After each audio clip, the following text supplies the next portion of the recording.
एक पत्नी गर्भवती थी और पति परदेश चला गया और परदेश से 10 साल बाद लौटा। तो वो जब गया था तब पत्नी गर्भवती थी, गया उसके बच्चा हो गया और बच्चा अब 10 साल का हो गया।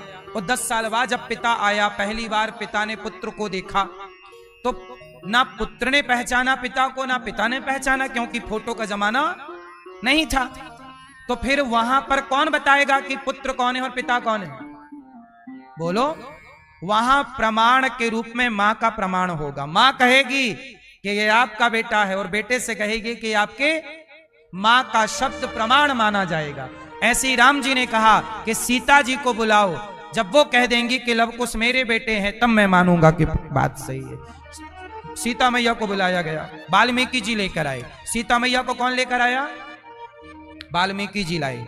और वाल्मीकि जी ने कहा, राम ये सीता के 2 पुत्र हैं लवकुश, इनको पढ़ा लिखा कर मैंने योग्य बनाया है। अब सीता मैया ने कहा, प्रभु ये दोनों पुत्र आपके हैं और यदि ये दोनों पुत्र आपके हैं, मैंने आपके सिवा किसी पुरुष का सपने में भी स्पर्श नहीं किया और मैं गंगा की तरह पवित्र हूं, यदि मैं अग्नि की तरह पवित्र हूं, यदि तो हे पृथ्वी मां आप अपनी गोद में मुझे स्थान दे दो, यदि मैं पवित्र हूं तो। अब ये कहते ही पृथ्वी मां फट गई और पृथ्वी माता विमान लेकर प्रकट हो गई, क्योंकि सीता जी का वचन है कि मैं पवित्र हूं तो पृथ्वी मुझे अपनी गोद में स्थान दे। पृथ्वी मां प्रकट हुई। सीता मां देखते देखते विमान पर बैठ गई। सारी प्रजा को क्या चाहिए था? सीता के पवित्रता का प्रमाण। सबको प्रमाण मिल गया। अब सारी प्रजा कह रही है, सॉरी, क्षमा कर दो माता, गलती हो गई। सीता मां ने कहा, अब क्षमा क्या, अब आप खुश रहिए, प्रसन्न रहिए।